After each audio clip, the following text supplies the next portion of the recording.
She thought she was coming home to her husband. Instead, 6 months pregnant Natalie Morgan walked straight into a planned execution. The acid was purchased weeks earlier. The life insurance policy was already in place, and the man waiting in the dark had researched exactly how much prison time he might serve.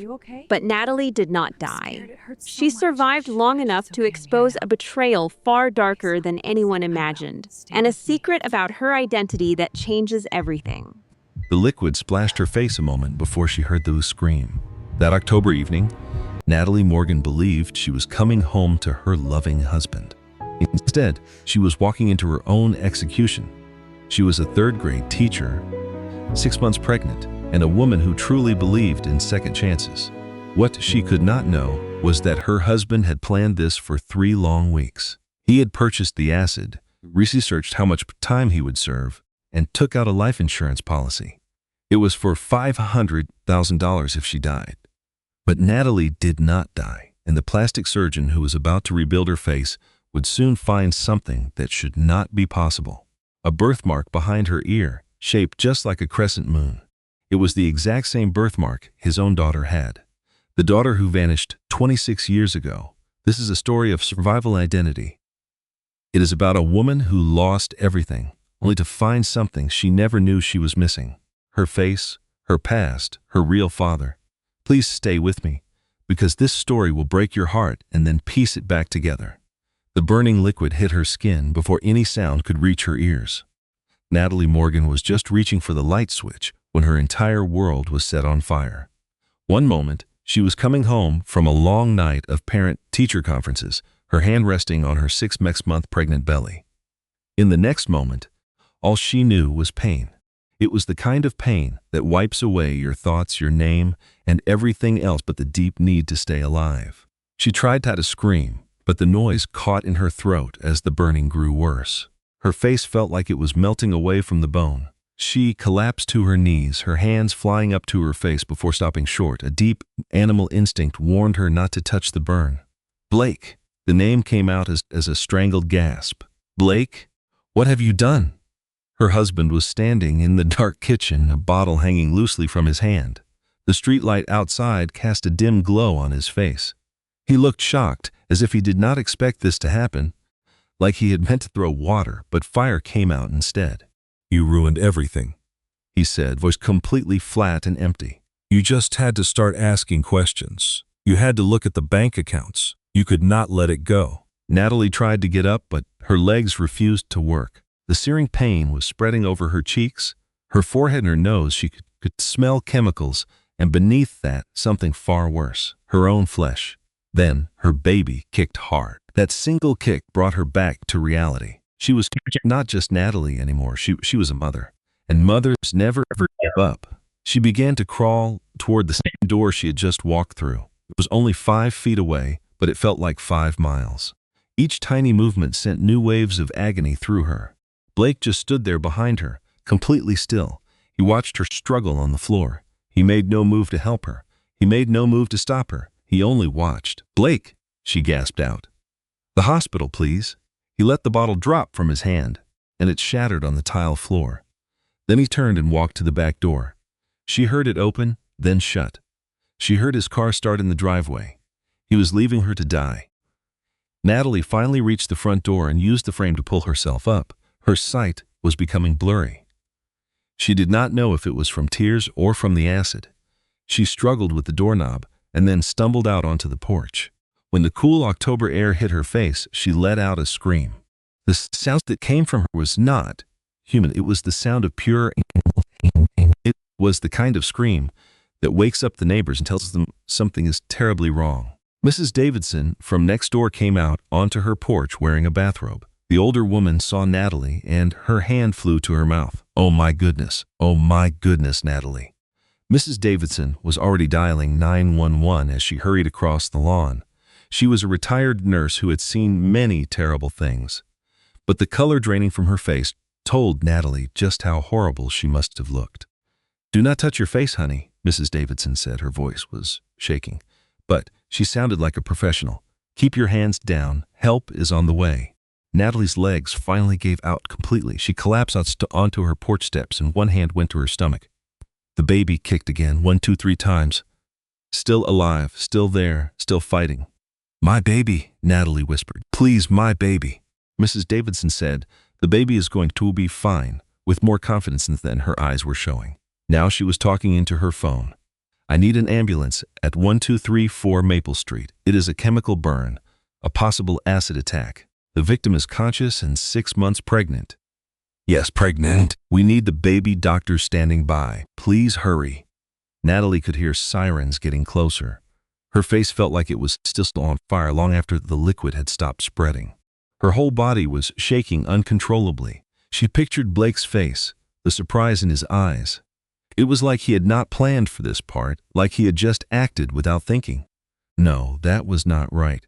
The bottle had been waiting for her. He had been waiting in the dark. This was not a sudden act. It was planned. Her husband had tried to murder her. The ambulance arrived, its lights flashing red and blue all over the neighborhood. 2 paramedics jumped out. Their faces became professionally blank the moment they saw her. "Ma'am, my name is Tyler, and this is my partner, Jess. We are going to take good care of you. Can you tell me your name?" "Natalie. Natalie Morgan." Her own voice sounded thick and strange. "I am 6 months pregnant. Is my baby going to be okay?" The female paramedic, Jess, was already putting a blood pressure cuff on Natalie's arm. "Let us find out. Just lie back for me, if you can." They gently moved her onto a stretcher. Jess lifted Natalie's shirt just enough to place a small device on her belly. The sound of a tiny racing heartbeat filled the night air. Thump, thump, thump, thump. It was fast, but it was steady. "The baby's heartbeat is strong," Jess said. 150 beats per. "That is perfect." Natalie began to cry. The tears stung her wounds, but she could not hold them back. "Thank God, thank God." Tyler was looking closely at her face without touching it. "Ma'am, can you tell me what happened to you?" "My husband," the words felt like swallowing broken glass. "He threw acid on my face." The 2 paramedics shared a look. Tyler's jaw became tight. Jess's hands were very gentle as she started an intravenous line in Natalie's arm. "Where is your husband now?" Tyler asked. "He left. He just drove away." "Okay, we have got you now. We are taking you to Sacred Heart Hospital. They have the best burn unit in the state and a level 1 trauma center for both you and your baby." They loaded her into the ambulance. Mrs. Davidson climbed in right after them. "I am going with her," the older woman said, and her tone left no room for argument. She should not have to be alone right now. As the ambulance drove away, Natalie kept one hand on her belly. The baby was kicking steadily. 1, 2, 3, 4, 5. She counted every single kick as if it were a prayer. Every kick meant her daughter was still fighting, still alive, still with her. If her baby could fight this hard, then so could she. The ride to the hospital was 12 minutes long. Natalie knew this because she counted every single second between the waves of pain. The paramedics kept talking to her to keep her awake and in the present moment.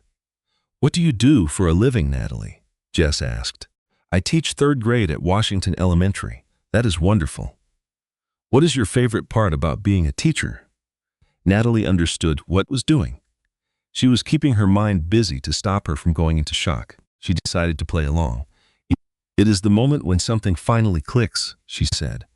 "When a child who has been struggling finally understands, their whole face just lights up. I bet you are a great teacher. I try to be." The ambulance arrived at the hospital's emergency entrance. The doors swung open and Natalie was rushed into a trauma room that was already prepared for her. A team of nurses surrounded her. Doctors came in. Everyone moved with a calm and practiced skill. A tall man in scrubs stepped forward. He had silver hair and kind eyes that looked out from behind wire-rimmed glasses. He looked at Natalie's face with a doctor's focus, but somehow it felt gentle. "Hello, Natalie. I am Dr. James C. Langsclair. I am a plastic surgeon who specializes in reconstructing faces after a trauma. I will be in charge of your care tonight. Can you tell me on a scale of 1 to 10 how much pain you are in?" 15. Natalie whispered. "Okay, we are going to give you something for that pain immediately. But first, I need to look at the burns and check that the baby is stable. Is that all right with you?" Natalie could only nod. Dr. Sinclair leaned in, studying her face from different angles. His expression stayed calm, but she saw a flicker of something in his eyes. It was concern. It might have even been anger at the person who did this. The acid has caused second and third degree burns to about 60% of your face, he said softly. But your eyes look to be unharmed, and your airway is clear. These are both very good signs. My baby? Natalie asked again. An obstetrician came to her other side. I am Dr. Patricia Hayes. Let us check on your little one. Dr. Hayes moved a small wand over her belly. The baby appeared on a screen, moving around with a strong heartbeat. Your daughter looks absolutely perfect, Dr. Hayes said. She shows no signs of any distress. Daughter. Natalie felt a tightness in her chest. You did not know? No, I wanted it to be a surprise. Natalie started to cry again. I wanted to wait. Mrs. Davidson gently squeezed her hand. You are having a baby girl, sweetheart, and she is going to be perfectly fine. Dr. Sinclair came back into her view. Natalie, I need to take you to surgery now. We will remove the damaged tissue and start the process of rebuilding. This will be the first of many surgeries. Do you understand? Will I ever look like myself again? The question sounded small, like a child's. Dr. Sinclair paused for a moment. Then he said something that Natalie would carry with her for the rest of her life. You will look like someone who survived something terrible, he said, and that person is beautiful in ways that have nothing to do with how you look. But yes, we will rebuild your face. I give you my word.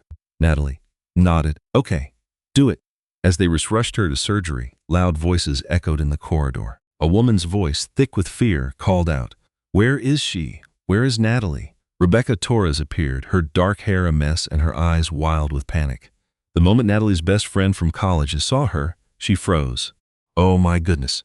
Rebecca's face fell apart. Oh, Nat, oh no. Natalie whispered. He left.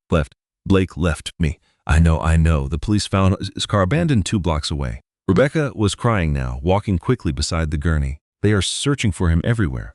Good, Natalie managed to say. The pain medicine was finally kicking in. Her words felt heavy and slow. I hope they catch him. I hope he spends forever in jail. Rebecca answered with force. He will. I swear to you, he will.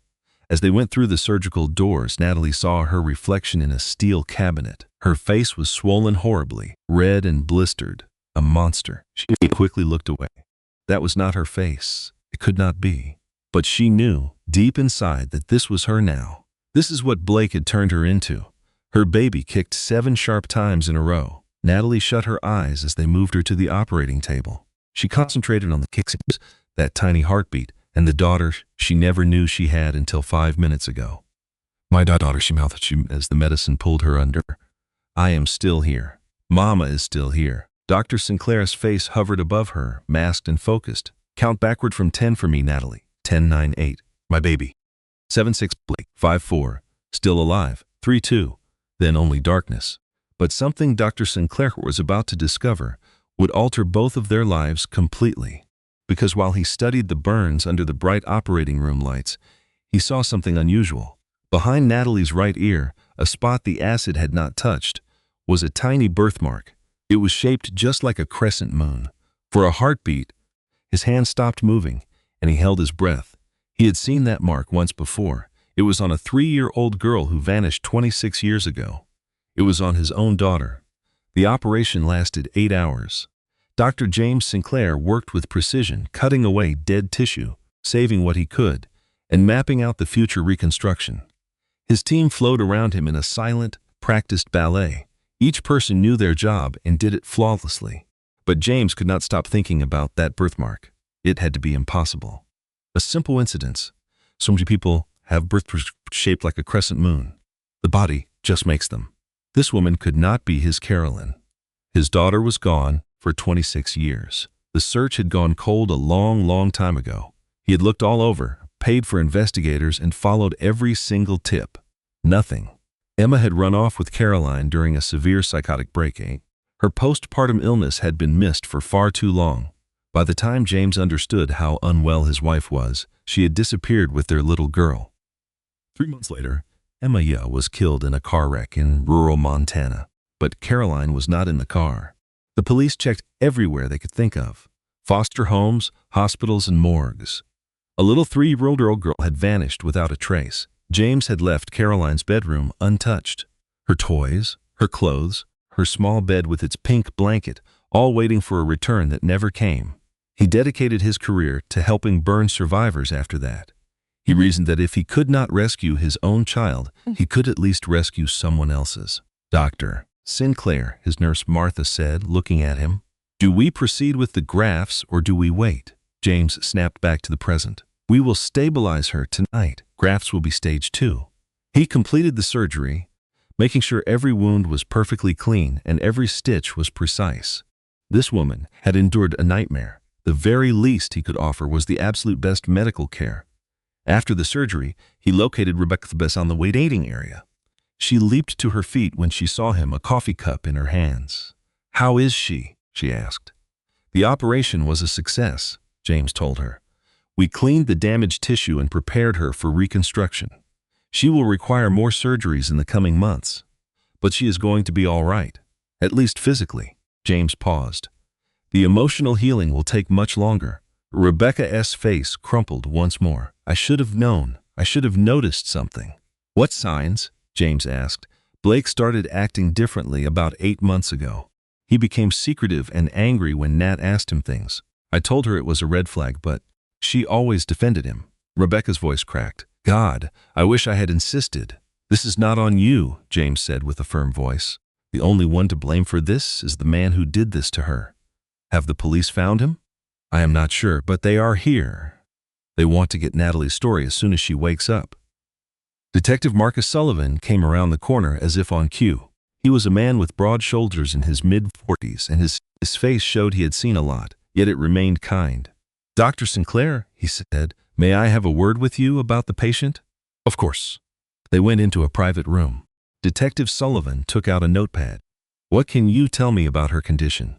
2nd and 3rd degree chemical burns on about 60% of her face. Her eyes are fine, and her airway is clear.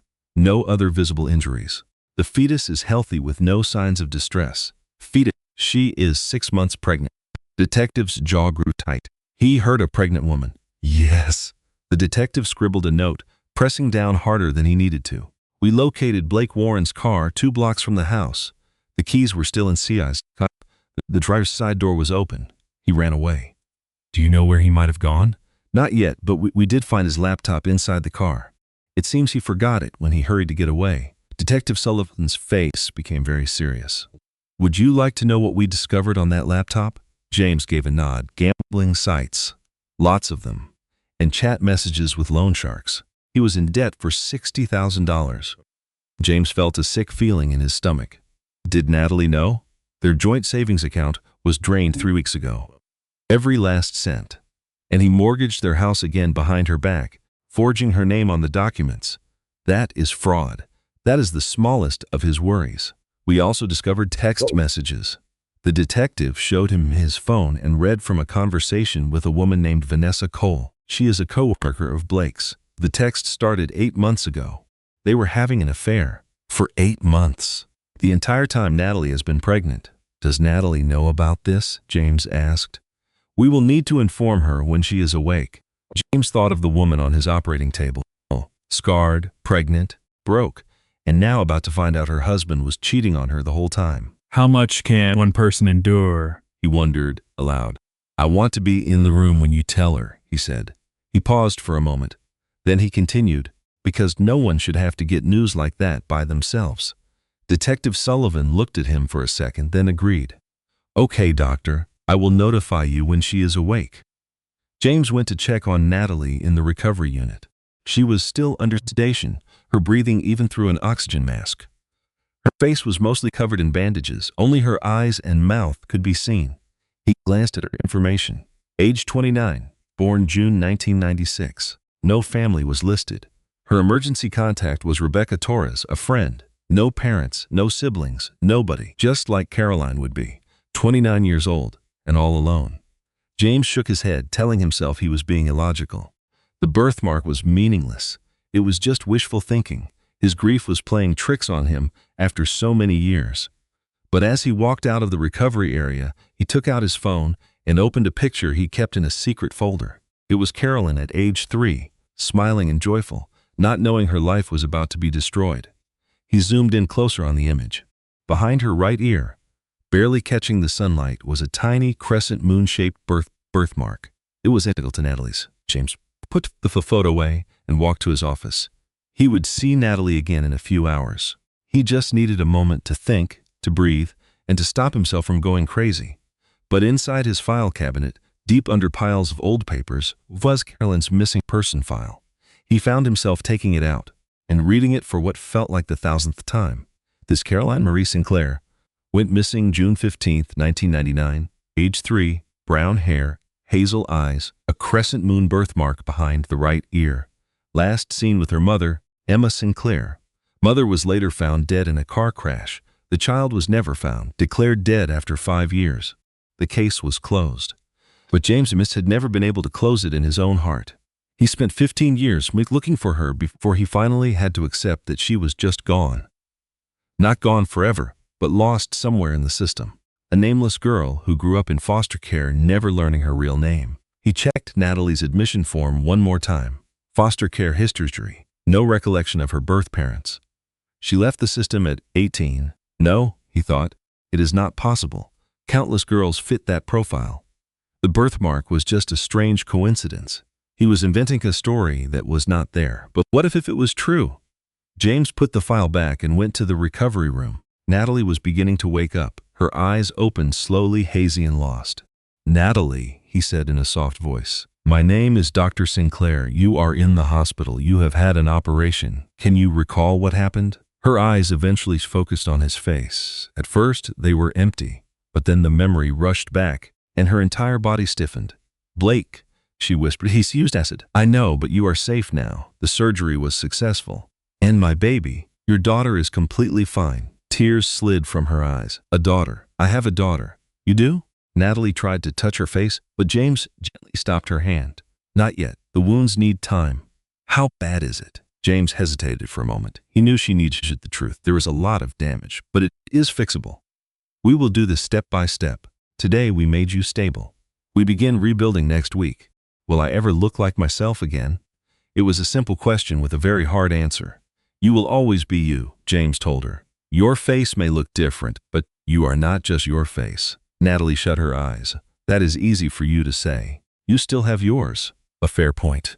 Rebecca showed up at the door. "Nat, oh thank goodness you are awake." "Rebecca." Natalie's voice cracked. "Have they found him?" "Not yet, but we will." Detective Sullivan came in behind Rebecca. "Mrs. Warren, my name is Detective Marcus Sullivan. I have to ask you a few things, if you feel able." "Okay." The detective took a seat. "Can you tell me what happened?" Natalie talked slowly. Her voice was hoarse from the tube. She explained how she came home from meetings at school. She found Blake in the dark kitchen with a bottle in his hand. "He said I destroyed everything." She finished speaking. "He told me I should have just left it alone." "Left what alone?" "I have no idea. Last week I saw some charges on our credit card. They were 4 gambling sites. I confronted him about it. The part of her face she could move twisted in pain. Asking questions is what led to this." Detective Sullivan looked at James. "Mrs. Warren, we discovered Blake's laptop in his car. There are some things you should know." He then told her about the gambling losses, the new mortgage, and the savings he took. Natalie listened with a blank face. Then he revealed Vanessa and the affair that went on for 8 months. It was for her whole pregnancy. Natalie said nothing for a long time. When she spoke, her voice was strangely calm. "Did you say 8 months?" "Yes, I did. My entire pregnancy." "Yes, I understand." Natalie just looked up at the ceiling. "He found someone else while I was carrying his child. He took all our money while I was making plans for us. Then he tried to end my life because I discovered it. The evidence points to that." "Good. I want him locked up forever. We are trying our best to locate him." When the detective was gone, Rebecca sat down beside Natalie's bed. "I'm so sorry," she said. "I am just so very sorry. This is not your fault. I should have known." "Stop." Natalie's voice was strong, even with her injuries. "You did not do this. Blake did this. Only Blake." They were quiet for a few moments.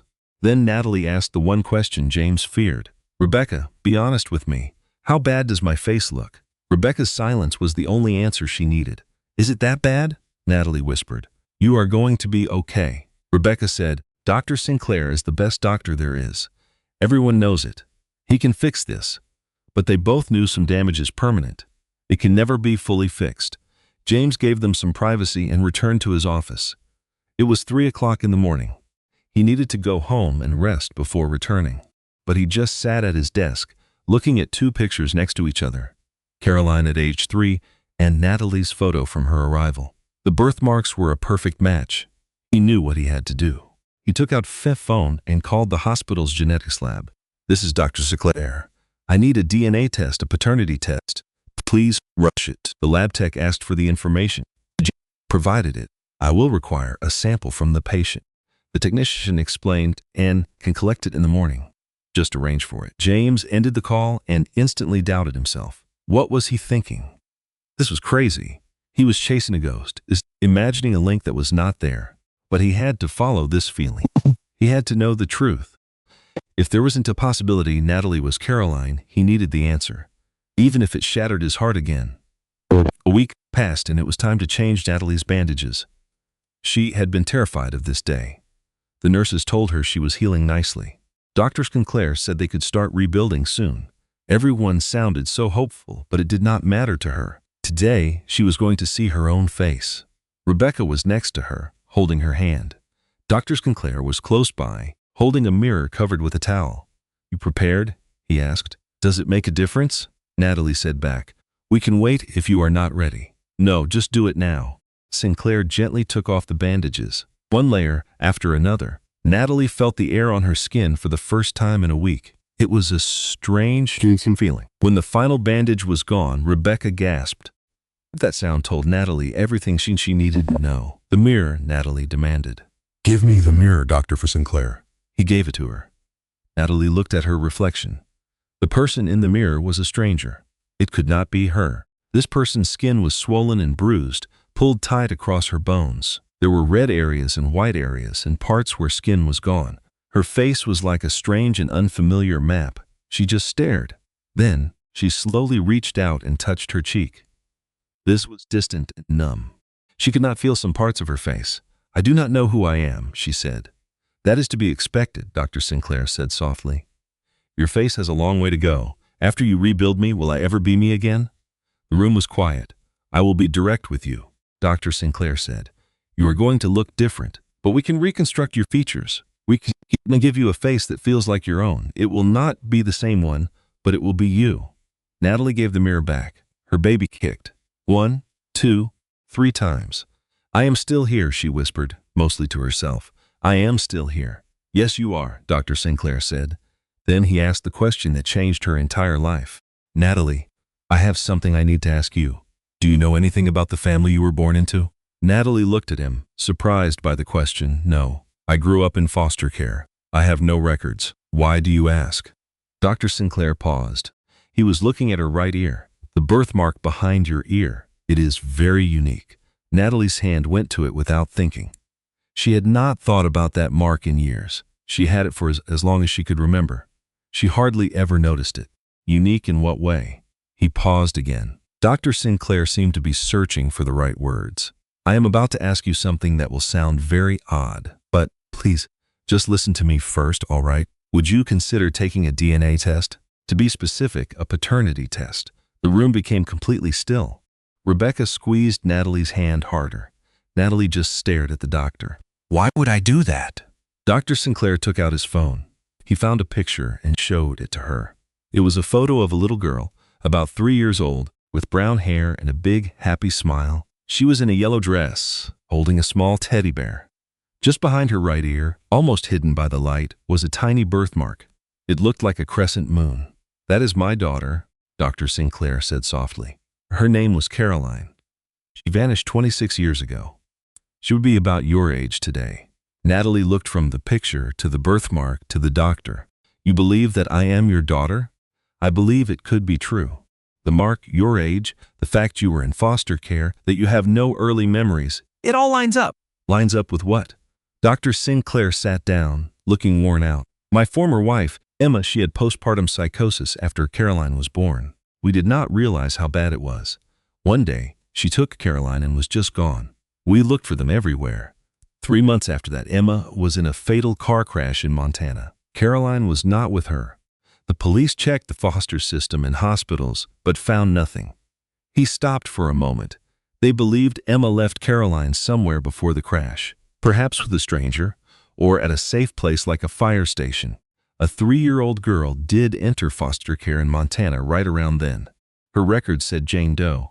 Nobody ever made the connection to Caroline. Natalie felt the room start to spin. Montana, yes, he said. Is that important? My very first memory is of a foster home in Billings. I was probably 3 or 4 years old. I cannot remember a thing before that. Rebecca's hand began to shake. Oh, Nat. Oh my goodness, Nat. How can we find out for certain? Natalie asked. A DNA test. A paternity test. If you are Caroline, we will know without a doubt. Natalie looked at the picture one more time. At the girl who could be her. At the toy she did not recognize. At a smile that seemed like a stranger's. What if it is not me? Then I have been very foolish and I am sorry for causing you this stress. And what if it is me? Dr. Sinclair's voice cracked just a little. Then it means I have found my daughter after 26 years. Natalie returned the phone. Her head was racing. Her face was in pain. Her baby was moving. And now this news. Okay, she said. Let us do the test. Are you positive? Why not? Nothing about this week could be any weirder. Dr. Sinclair gave a small smile. It was the very first time she had ever seen him smile. I will set it up for this afternoon. Once he was gone, Rebecca looked at Natalie with huge eyes. What if this is real? She whispered. It would mean I had a father all this time and never knew it. A father who was searching for you. Or it could be a strange coincidence, and this is just false hope. Natalie shut her eyes. I cannot process this right now. I have enough problems already. But she could not get it out of her mind. That night, by herself in the hospital room, she looked at the ceiling. She tried to recall anything from before she was 4. She remembered pieces, a woman's song, the scent of lavender, a blue blanket, but nothing more. There was nothing solid she could hold on to. If she really was Caroline Sinclair, she had missed 26 years with her dad. 26 years of having a family, of knowing where she belonged. If she was not Caroline Sinclair, then she was just a foster kid with bad luck. Unlucky to be left by her family, and unlucky now. Her husband once tried to end her life. No matter what, her previous existence was over. She had to begin again, with or without her consent. The baby kicked with force. Natalie placed a hand on her stomach. Hey, little girl, your mother's world is a disaster right now, but I will make you a promise. Whatever comes our way, you are going to be cherished. So deeply cherished. The baby moved again, 7 times in a row. Natalie felt each kick, the only constant in a life she no longer recognized. After 3 days, Detective Sullivan back with an update. We have Blake Warren in custody, he said. Natalie sat up, suddenly alert.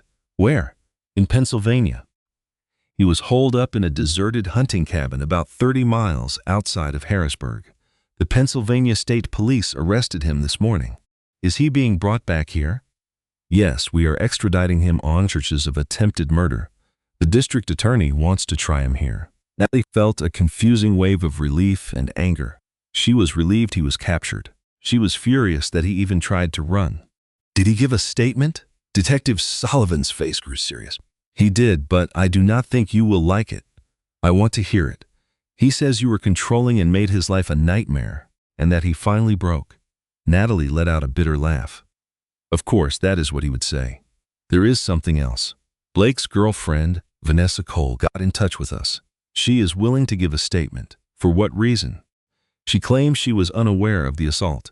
She says Blake lied to her about absolutely everything. She is offering to cooperate with our case. She was with my husband while I carried his child, and now she wants forgiveness. She wants to help send him to prison. Promha. Natalie thought about it for a moment. She replied, all right, let her speak. The more proof we have, the better. The detective nodded in agreement. We also discovered something very troubling on Blake's laptop. He ordered the acid 3 weeks before the incident. He also searched for prison time for acid attack repeatedly. This was not a crime of passion. It was premeditated. 3 weeks. He used those 3 weeks to plan how to disfigure her. Natalie's hand drifted to her face, feeling the bandages. He wanted to ruin me, yes. He wanted you gone so he could be with her. That is how it appears. Natalie was silent for a very long time. Finally, she asked, Detective Sullivan, do you have any daughters? I have 3 of them. Then you know why I have to follow this to the end. Why he must spend the rest of his days in jail. I understand that perfectly. When he was gone, Grace Holloway, a hospital social worker, came in carrying a pile of documents. Natalie, we have to talk about our financial situation. I do not have one. Blake wiped me out. I am aware, but it gets worse. Grace looked at her with pity. Blake secured a second mortgage against your home. He faked your signature. The bank is now foreclosing. Natalie felt as if all the air had been punched out of her. What? You are about to lose the house. I am so sorry. But where will I live? That is what I am here to help you solve. We have programs for survivors of domestic abuse, like temporary housing and monetary aid. I am a teacher. I have a job. Your wages are being taken to pay off debts Blake made using your name. He ran up credit cards. He took out loans. He took your identity right along with your money. Natalie looked at Grace, 6 months pregnant, scarred, broke, and soon to be homeless. I cannot do this, she whispered. There is no way I can get through this. Grace came and sat next to her. Yes, you can. It may not seem like it now, but you are much stronger than you know. How could you possibly say that? Because you are still alive. He attempted to kill you, but you made it to that door. You saved your baby. You survived. That requires an amazing amount of strength. The baby kicked. Natalie counted from 1 to 10. I do not feel very strong. Strength is not a feeling, it is a decision. And you are deciding to continue. That is all that matters. After Grace left with a plan for housing aid, Natalie was alone in the dim hospital room. The time was 2 in the morning. The baby was awake, moving non-stop. Sleep was impossible for Natalie. She began to arrange her nightstand, putting the water jug in the middle, placing the tissue box at a right angle, and wrapping her phone cord into a neat circle. If she could manage this one small area, perhaps the turmoil would not overwhelm her. It was not working, but she did not stop trying. Rebecca saw her the next day, the nightstand arranged in 6 new ways, Natalie just staring at it with weary eyes. Nat, did you get any sleep? Not a bit. Do you want to discuss it? I have lost everything, Beck. My looks, my home, my money, my marriage, all of it. You have not lost your baby. Not for now. But what sort of mother will I be? I cannot even glance at my own reflection without feeling sick. How will my own daughter ever be able to look at me? Rebecca took both of Natalie's hands in her own. You need to hear me. Your daughter will see a survivor, a warrior, a woman who would not let him win. That is who her mother is. Or she will just see a monster. No, do not say that. Rebecca's tone was sharp. Blake is responsible for this, not you. He is the monster. You were his victim, and you fought back and survived. Natalie desperately wanted to believe her. But in the middle of the night, by herself in the darkness, she could only picture that face in the mirror. Unfamiliar, destroyed, gone forever. 3 days later, Dr. Sinclair asked for a meeting in private. He came with a genetics expert and a hospital manager. It is standard procedure, he said, for cases like this one. Natalie understood what that implied. The results of the DNA test had arrived. Her hands began to tremble before he even touched the envelope. Dr. Sinclair took a seat opposite her. His own hands were also unsteady. Natalie, he began softly, the results are absolutely certain. A 99.99% match. A deep silence fell. You are my daughter. You are Caroline. The room seemed to tilt sideways. Natalie clutched the chair's armrests. Say that one more time. You are my daughter. I have found you. After 26 years, I have finally found you. Natalie gazed at him. At this man who was now her father. At this stranger who searched for her while she was moved through 6 foster homes. While she was turned out of the system at 18. While she worked her way through college, married Blake, and was nearly killed. I had a father this entire time. Screw louder. Where have you been? Dr. Sinclair winced and looked away. Your mother gave false names when she left. When we finally identified her body, the trail had disappeared. You were put into the system with a new name. You were a Jane Doe, then became a Morgan when the state took custody. I was never adopted by a family. I just aged out. I am aware of that, and I am so very sorry. The system let you down. I let you down. Yes, you did. The words felt heavy in the room. They were painful, and they were true. I looked for 15 years, Dr. Sinclair said, his voice strained. I hired private detectives, checked every record, followed every tip. I never gave up hope, but the leads all dried up.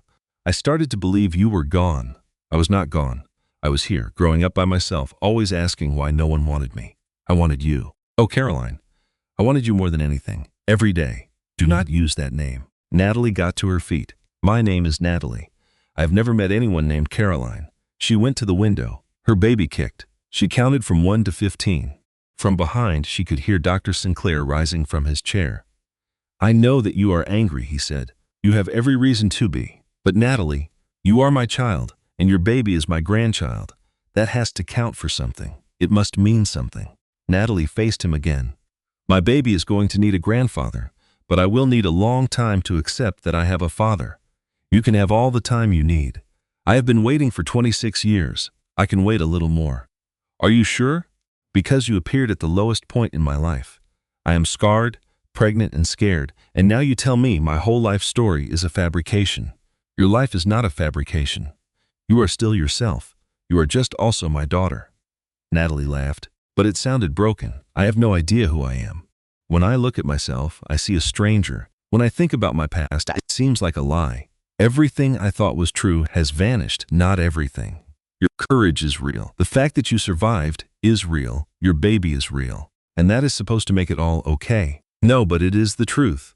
The two of them stood there, a father and a daughter, strangers bound by blood and by a terrible event.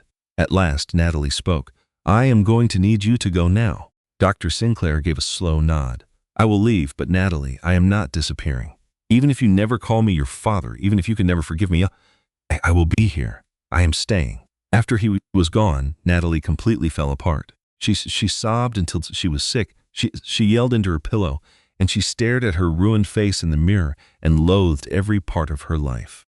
Through it all, the baby kicked, a constant, gentle reminder that someone was counting on her. At last, Natalie felt a calm settle over her. She touched her stomach. I am so sorry, my sweet girl. Your mama is a wreck. But I promise that I will pull myself together somehow. The baby responded with 7 more kicks. Natalie counted every single one and began to think about her future. Because even with everything gone, she still had this. Her daughter was her reason to continue the fight, and maybe, just maybe, she now had a father who had been looking for her all along. 2 weeks after learning the truth about her DNA, Natalie finally allowed Dr. Sinclair to come back to her room. He came cautiously, as if he were approaching a startled animal, which Natalie thought was probably fair. I appreciate you letting me see you, he began. I am not here for you. My child requires prenatal care, and you are the top doctor in this hospital. I will accept that. He studied her face, his touch both professional and careful. The injuries were mending nicely. There was no sign of infection. The swelling was reducing. In about another week, the reconstruction process could begin. You are healing faster than we anticipated, he told her. That is wonderful. Will I ever look like a person again?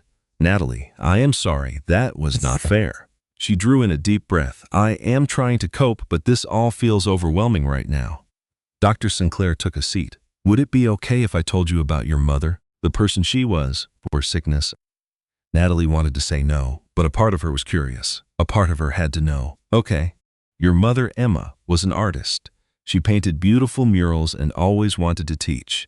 But you, Caroline, you were her entire world. Every single night she would sing to you. She called them her lavender lullabies. She would smooth lavender lotion on your little arms and sing until you drifted off to sleep. Natalie suddenly froze. Lavender, yes. Why? I have this memory, just a piece of one, a woman's voice singing. The scent of lavender. I always thought it was something I imagined. You did not imagine it. That was Emma. That was your mom. Tears began to stream down Natalie's face without warning. What happened to her? Why did she run away with me? It was postpartum psychosis. It is a very serious mental condition that can happen after a woman gives birth. Emma began to suffer from delusions and paranoia. She truly believed that someone was trying to harm you and that I was involved in a plot against you. He had to stop for a moment, his voice thick with pain. I tried to get her help, but at that time, people did not understand how serious it could be. Then one morning, I woke up, and the two of you had vanished. She should note, explaining she was keeping you safe and would return when the danger passed, but she never came back. Yes, the official report called it a single-vehicle accident. There were no other causes found. She simply drove off the highway. Perhaps she fell asleep at the wheel, or maybe her illness has made her imagine something on the road. We will never have the answer. And I was not in the car with her. No, The police believe she left you someplace hours before the crash. Perhaps she gave you to a stranger she thought she could trust because of her condition. She might have left you at a church or a fire station. 3 days later, you were discovered wandering by yourself in a park. No, you were not able to tell anyone your name. Natalie tried to absorb all of this information. I cannot remember a single thing. Perhaps that is a blessing. You are spared from remembering the terrible moments, but it also means I do not remember the good moments. I have no memory of you or of her or what it felt like to be loved. Dr. Sinclair's voice cracked. You were loved so very much. Before she got sick, Emma and I were so happy. You meant everything to us. Until I did not. You always meant everything, even after you were missing, especially then. They were quiet for a long moment. Then Natalie asked, "Did you ever marry again?" "No, I was never able to. I compared every woman I met to your mother, Emma. Every time I saw a small child, I would wonder if it could be you."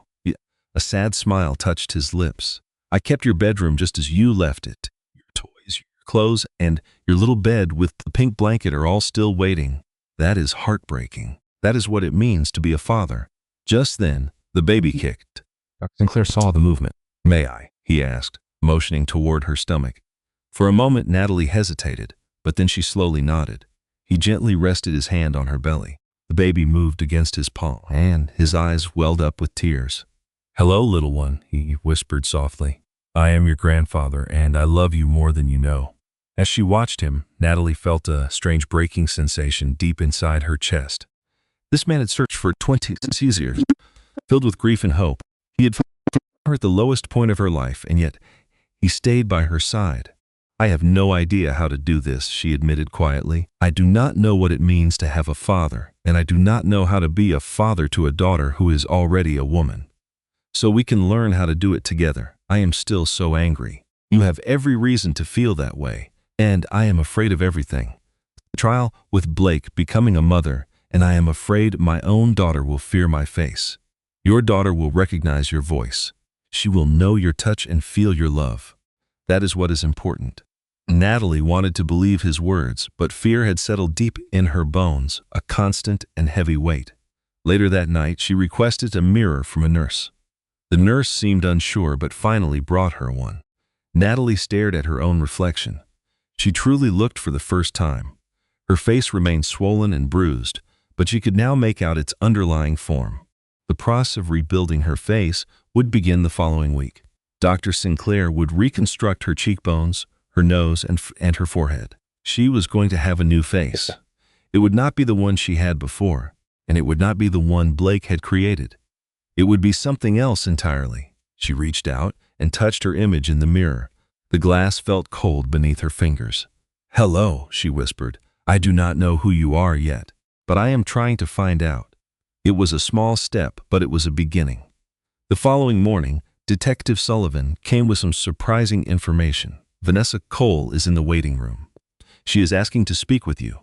Natalie immediately wanted to say no, but her curiosity was stronger. "Fine," she said. "Give her 5 minutes." Vanessa Cole was 28 years old with blonde hair, and she looked as if she had not slept for many days. Her eyes were puffy and red.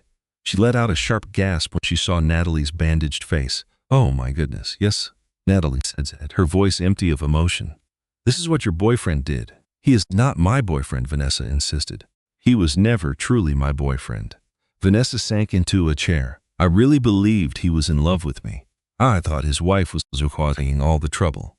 He told me you were controlling and emotionally unstable. He said you threatened to harm yourself if he ever left you. That is a complete lie. I realize that now. But he was very persuasive. He even showed me text messages that he said were from you. He called you insane. He made it seem like I was rescuing him." Natalie could feel a hot anger rising inside her. "And you fell for it." "Yes," Vanessa admitted. "I am very ashamed of it now, but yes. So why have you come here?" Vanessa took out a folder from her purse. "Because I have realized that I was involved in something awful, and I have to do what I can to fix it." She passed the folder over to Natalie. It contained financial documents, bank statements, several emails, and a life insurance policy. A chill ran through Natalie as she read the documents. Policyholder Blake Warren. Person insured Natalie Warren. Benefit $500,000. Beneficiary Blake Warren. He was planning to kill me no matter what. Natalie whispered in disbelief. That is what this means. The acid was just the method he decided to use. If you had died from his attack, he would have collected $500,000. Vanessa's voice was trembling, and I was the one who gave him the name of a chemical supply company. He told me he needed strong cleaners for his office. You had no way of knowing. That does not make me feel any less guilty. Natalie studied the woman in front of her. This was the other victim her husband had tricked and used, and against all odds she felt an odd sense of connection to her. He manipulated both of us, Natalie stated. Yes, he did. You thought you were in love with him. I believed many foolish things. Will you testify against him in court, if that is what you want? The prosecutor told me that my testimony about our affair and these financial papers will help him prove his motive and show that he planned this. Natalie thought for a moment. Then she looked at Vanessa and said, testify. Let the world see the real Blake Warren. Once Vanessa had gone, Rebecca came into the room, carrying coffee and wearing a determined expression. So, you spoke with her? Rebecca asked. Yes, I did. And what happened? Blake lied to all of us. He kept me isolated from everyone. He tricked her. And he was planning my murder to get the insurance money. A bitter laugh escaped Natalie. So I was more valuable to him dead than alive. Do not say that. But it is true. $500,000. That was my price tag to him. What he thinks you are worth does not matter. Your real value is what you say it is. Natalie's hand went to her bandaged face. But what if I cannot decide? What if I see my reflection and still have no idea who I am? Then I will be here to remind you every single day that you are Natalie. You are a teacher. You will be a wonderful mother. You are my best friend. And you are a survivor. And it also seems you are Caroline Sinclair. I do not know how to be all of those people at once. You just to take it one day at a time, one breath at a time. The baby kicked again. Natalie counted from 1 to 20. She is certainly active today, Rebecca remarked. She is always moving around. I feel like she can sense all the chaos on the outside. Have you considered any names for her? Not really. I cannot focus on that until I am sure that we will both be safe. You are going to be safe, Rebecca said firmly. How can you be so sure of that? Rebecca took Natalie's hand in hers. Because I have known you for 10. And in all that time, I have never seen you give up. Not on college, not on your teaching job, and not on your students. You are not going to start giving up now. Natalie wished she could believe her friend, but having faith seemed to require too much energy. That evening, when she was alone once more, Natalie's thoughts drifted to Caroline, the small girl who wore a yellow sundress, the girl who was cherished and then vanished. She was once that little girl. She simply had no memory of it. How would her life be different if Emma had never become ill? Or if Dr. Sinclair had been able to find her? What if she had been raised by a father who adored her? It would have been different. Totally different. Would it have been better? Perhaps or perhaps not. She would never find out. The only thing she had was the present, this very moment, with this damaged body and this tangled future. She rested both of her hands on her stomach. Your name will be Caroline, she told her unborn daughter. It will be Caroline Hope. Caroline for the little girl I once was.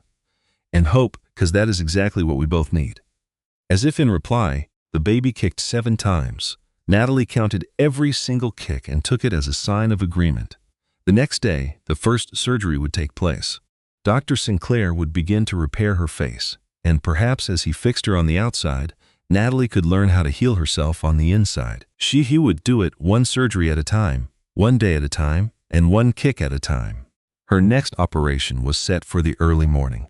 Natalie was awake at 5, her mind too restless for sleep, so she counted her baby's kicks, almost like it was a form of meditation.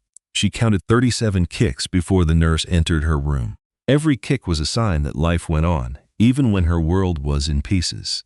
Dr. Sinclair came in at 6 o'clock like he wore his surgical clothing and had an expression that was both professional doctor and caring father. How are you feeling this morning? He asked. I am terrified. That is an honest answer. That is good. What happens if this does not work? It is going to work. I have performed this exact surgery hundreds of times, but not on your own daughter. He paused. No, not on my daughter. Would you prefer that I step aside? I can ask Dr. Mitchell to perform the surgery instead. Natalie thought about it for a second, then she shook her head. No, I want you to do it. May I ask why? Because you are the best surgeon and because I have to begin trusting someone. A new expression crossed Dr. Sinclair's face. It was a look of gratitude and pure relief. I promise I will not fail you, he said with conviction. The operation lasted for 6 hours. The surgeons used skin taken from Natalie's thigh to rebuild her cheeks. They reconstructed her nose with cartilage grafts and worked to bring back the symmetry of her forehead and chin. Natalie was completely unconscious from the medicine, but in that deep sleep, she dreamed. She dreamt of a woman's song, the smell of lavender, and a teddy bear with one eye missing. When she awoke in recovery, Dr. Sinclair was right beside her bed. He asked how she felt. Like a truck hit me, she answered. That is a good description. How did the surgery go? It went very. The grafts were a success, he added. More procedures are needed, but this was a huge step. Natalie tried to touch her face, but he caught her hand. Not yet. You need to give it a few days to heal. But I cannot see it. Not until we take off the bandages. It was a direct order. Natalie laughed through the pain. You are enjoying this, are you not? Perhaps a little. Rebecca showed up an hour later with flowers and the latest news from Natalie's school. Her fellow teachers had been asking about her.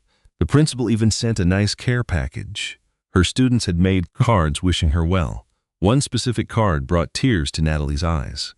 It was from Sophia Martinez, a quiet third-grade student who had trouble reading. Dear Miss Morgan, I miss you. Mr. Henderson is nice, but he does not explain things the way you do. I hope you come back soon. Love, Sophia. Underneath her words was a drawing of a lady with a huge smile and little hearts all around her head.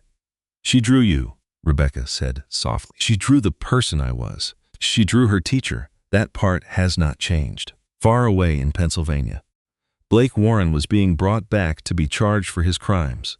Detective Sullivan called her with news. We have him now. His arraignment is tomorrow. The district attorney is charging him with attempted murder, assault with a weapon, and many counts of fraud and identity theft. What kind of sentence will he get if they convict him? Natalie asked. Attempted murder alone is 25 years to life. With everything else, he will get 40 years at a minimum. Good. There was more bad news. Blake's attorney was already pushing for a plea bargain. Natalie squeezed the phone tighter. What kind of bargain? He would admit aggravated assault to get a reduced sentence. 10 to 15 years, not 40, she said. No, absolutely not. I knew you would say that. But Natalie, a trial means you will have to testify. You will have to relive it all. You will face him in court. I do not care. He tried to kill me and my unborn child. He ruined my face. He took everything. 10 years is not justice. Detective Sullivan paused for a moment. Then he agreed. Okay, we will get ready for the trial. After she hung up, Natalie's hands trembled. Seeing Blake again made her feel sick, but him getting away with it was even worse. She would testify. She would face him. She would ensure he stayed in prison for the rest of his life. The very next day, Dr. Sinclair came with dinner from a real restaurant.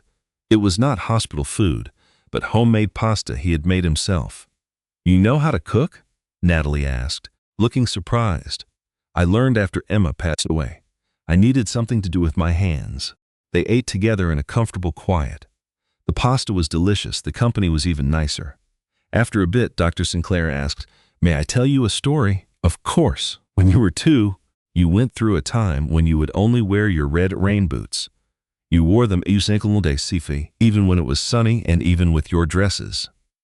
Emma would argue, but you would throw tiny tantrums until she let you. They were bright red rain boots with little frogs on them. You adored those boots more than anything else. He smiled, lost in the memory. I have pictures of it somewhere. You at the beach in rain boots, at the park, even at your 2nd birthday party. Red boots are in every photo. Natalie tried to picture it, but she could not. I do not remember. I did not think you would, but I do. And I want you to know the person you were. Who was I? You were strong-willed, stubborn, and so happy. You laughed at everything. You would make up your own songs. You collected rocks and swore they were treasure. His voice became softer. You were loved, Caroline. Even if you cannot remember it, you were so very loved. Natalie felt her throat get tight.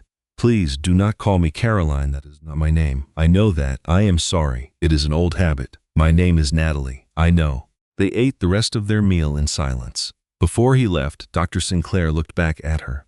I saved everything, he said. Your toys, all your clothes, your books, and yes, even those red rain boots. If you ever want to see them, why would I want to see any of that? Because all of it is yours. It has always been yours, and when you feel ready, it will all be waiting for you. After he was gone, Natalie lay in the darkness. She thought about red rain boots and the little girl who adored them. That girl seemed like a total stranger, but perhaps, with enough time, Natalie could get to know her. 2 weeks after that, the bandages were removed. Natalie wanted to be by herself for the big reveal. It would be just her and a mirror. Dr. Sinclair had argued against it, but he finally gave in. This was a moment she had to face alone. The nurse took off the bandages one by one, very slowly. Natalie kept her eyes shut tight until they were all gone. Are you ready? The nurse asked. No, but let us do it. The nurse gave her the mirror. Natalie took a deep breath and opened her eyes. The face that stared back was not the same. The scars were definitely there, but they seemed calmer now, more a part of her. Her cheekbones had a defined shape again.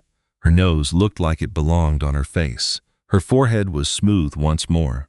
She looked like someone who had been through a terrible ordeal, but she also looked like someone who had come out the other side. Hello there, she whispered to the face in the mirror. I am Natalie. It is nice to meet you. It was not love at first sight, but it was a feeling of acceptance, and for right now, that was good enough. When Dr. Sinclair came to check on her, he saw her still looking at her reflection. What are your thoughts? He asked very gently. I think that I look different now. Do you hate what you see? No, I do not hate it. She turned to look at him. I do not love it yet either, but this is a face I can live with. That is a wonderful start. Yes, I think it is. That night, Natalie had a special dream. She was 3 years old, in red rain boots, splashing in puddles. A woman was watching her and laughing. The woman had very kind eyes and a faint smell of lavender. Higher, Mama, dream, Natalie yelled out. Be careful now, Caroline, the woman said. Natalie woke up with tears streaming down her face. It was the first memory that ever felt real. The first small piece of the person she once was. Caroline Sinclair had been truly loved, even if Natalie Morgan had no memory of it. And maybe that was what mattered. The official DNA results came back in a report, with cold, scientific language and numbers that could not be denied. A 99.99% chance of paternity. Dr. James Sinclair was, in fact, Natalie's biological father. Her real name was Caroline Marie Sinclair, and she had been missing since June 15, 1999. A press conference was called. Dr. Sinclair dealt with the reporters like a seasoned professional. Yes, his daughter had been found after 26 long years. No, he would not be discussing her current medical state. Yes, it was an absolute miracle. No, there would not be any more comments. Natalie watched it all from her hospital bed. She saw her father manage the reporter with so much grace, and she saw him protecting her even from so far away. He is very good at this, Rebecca said from her chair. He has had a lot of practice. He is a surgeon. Surgeons are masters of controlling difficult situations. Are you okay with all of this attention? I do not feel like I have a choice. You always have a choice. Natalie placed a hand on her stomach. She was 8 months pregnant now. Baby Caroline Hope was quickly running out of space inside her. The kicks were not as often, but they were much stronger. What if I am not able to do this? Natalie asked in a low voice. Do what? Be a mother, have a father. Testify against Blake? All of it, she said. Rebecca turned to look right at her. Nat, you survived an acid attack while you were pregnant. You found out your whole life was not what you thought it was. You have rebuilt your face. If you can handle all of that, you can do absolutely anything. That is different. I did not choose any of those things. They were just things that happened to me.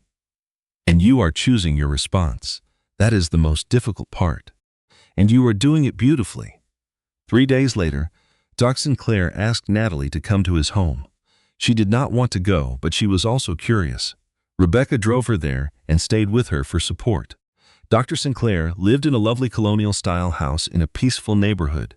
The inside was tidy, but looked like someone lived there. Medical books were on the coffee table, photos were on the walls, and one door was shut. That was your room, he said, seeing her glance at the door. I have kept it just the way it was. Can I go in? Are you sure you want to? Natalie nodded her head. He slowly opened the door. The room was like a picture from the past. There was a toddler bed with a pink blanket, toys on all the shelves, books in neat stacks, and on the dresser a pair of bright red rain boots with little frogs on them. Natalie walked inside very slowly.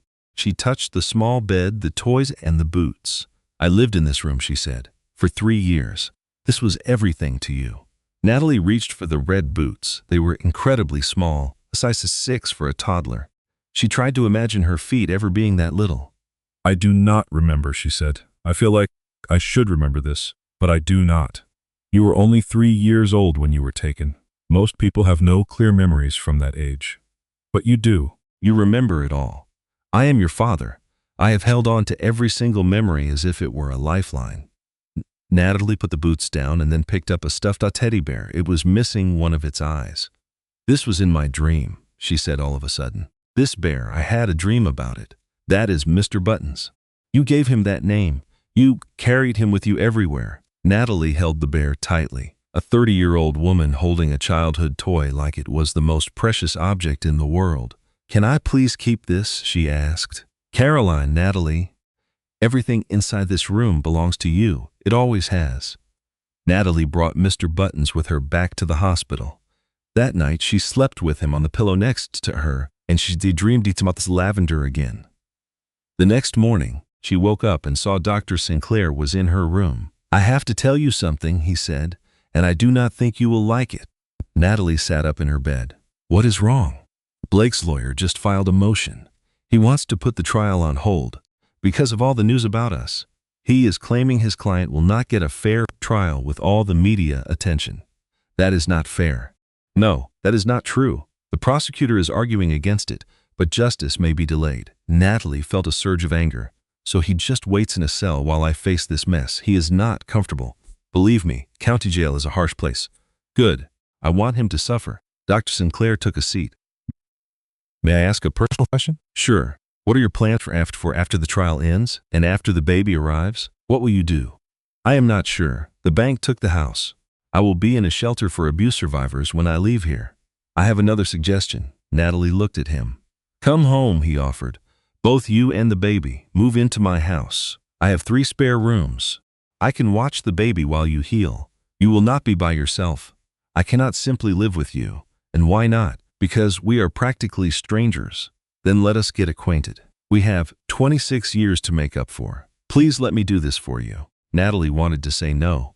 Her independence mattered. She was used to relying on herself, but she felt so weary, and the thought of having support was appealing. "May I have some time to consider it?" she asked. "Absolutely. Do not rush your decision." That afternoon, the phone rang. It was Vanessa Cole. "Natalie, this is Vanessa. I wanted to tell you I spoke to the prosecutor. I will be a witness in the trial." "Thank you. I also need to apologize for my part in this. I know it fixes nothing, but I swear I would not have been involved if I had known what he was really like." Natalie chose her response with care. "He deceived us both. He is a skillful liar." "Yes, he is. And I believed everything he said." Vanessa hesitated. "How are you holding up? Honestly, I am getting by. Some days, that is the best I can do. I am seeing a counselor now, trying to understand my part. My therapist says he manipulated me, but I still made decisions. We both made decisions. His were far worse. I appreciate you saying that." After they hung up, Natalie was left with a swirl of emotions. She felt anger that Vanessa was with Blake. She felt pity that Vanessa was also used, and she felt thankful for the testimony. Feelings are rarely simple. That evening, Natalie made up her mind. She telephoned Dr. Sinclair. "I will accept your offer," she told him. "After the baby comes, if it is still available." "Of course it is. But we need to agree on some rules." "Tell me what they are." "You cannot make my choices for me. I am not a child. I am a grown woman." "Understood. And I will pay for my room when I am able. I will not accept charity." "Natalie, that is not necessary. I have to do this. I need to pay my own way." "Very well. We will determine a reasonable. Also, you will not call me Caroline. My name is Natalie." "I understand." "All right. Then I will come home." The word felt unfamiliar. Home. She had never known a real one. Only a string of foster placements and then the unsafe apartment with Blake. Perhaps Dr. Sinclair's house could become a home. A week later, her labor began. It was 3 o'clock in the morning. She awoke to the pains and understood instantly. "Rebecca," she said aloud. Rebecca was asleep in a chair next to the bed staying with her. Rebecca, it is happening. Rebecca sat up with a start. Happening? Are you certain? I am quite certain. The nurses were summoned. Dr. Hayes came in. Dr. Sinclair suddenly showed up, dressed in his surgical clothes from a long operation. I came, he said. Would you like me to stay? Natalie reached for his hand. Yes, please stay. The delivery was quick, only 4 hours from start to finish. Baby Caroline Hope was clearly as determined as her mother.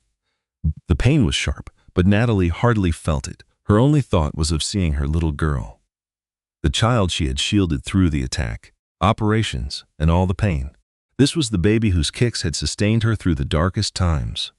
Just one final push, Dr. Hayes encouraged. Natalie gave it all her strength, and a wail suddenly echoed in the room. It was loud and angry and completely wonderful. You have a daughter, Dr. Hayes declared. They laid the infant on Natalie's chest. She was so small and pink and loudly protesting her arrival. Hello there, Caroline Hope, Natalie said softly. I am your mother, and I will always keep you safe. The baby grew silent at the sound. Her eyes fluttered open, and she stared at Natalie with a hazy infant look. Tears began to fall from Natalie's eyes. She is flawless. Oh, she is absolutely flawless. Dr. Sinclair was beside them, his own face wet with tears. May I? He asked, slowly extending his hand. Natalie gave a nod. He gently held his granddaughter's small hand. Hello, Caroline Hope. I am your grandpa, and I promise to make up for all the years I missed with your mom. Rebecca was also weeping. The nurse was weeping.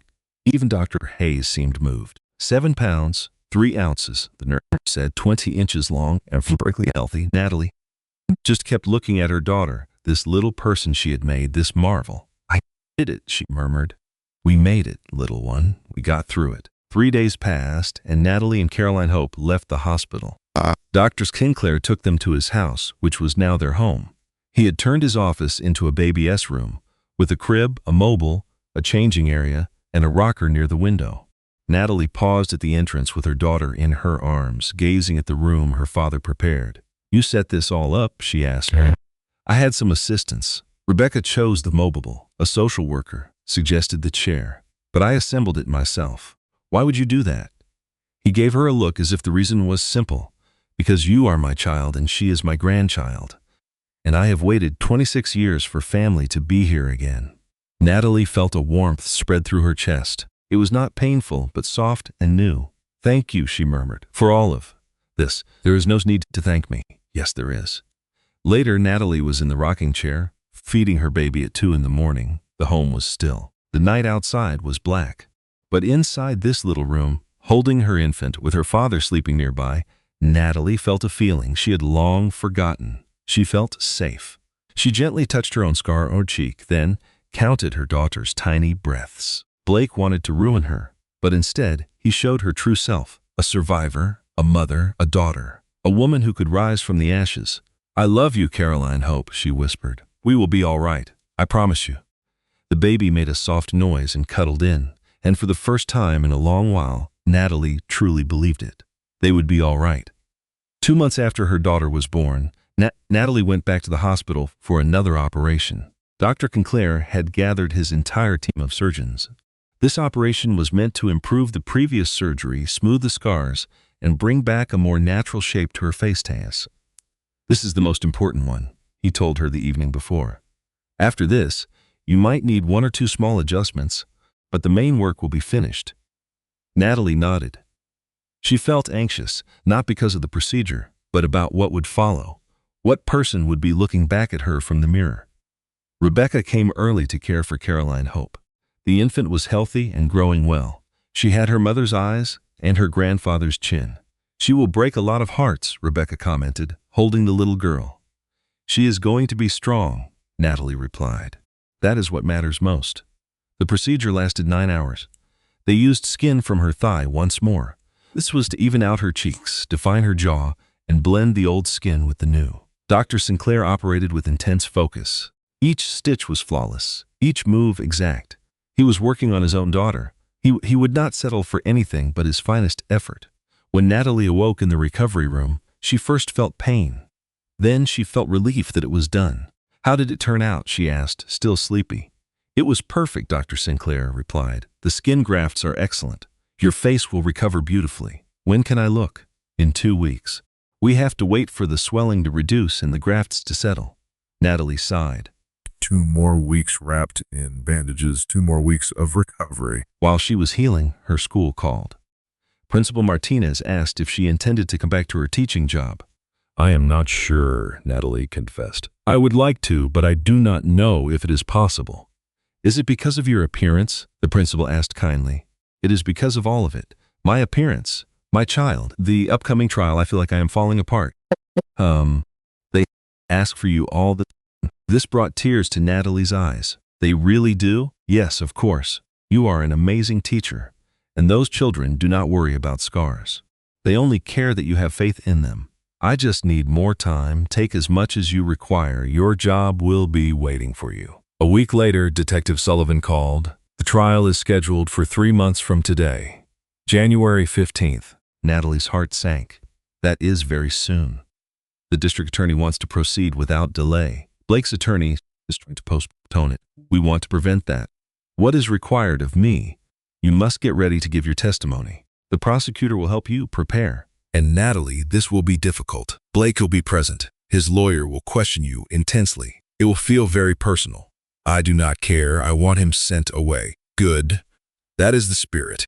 When the call ended, Natalie held Caroline Hope close.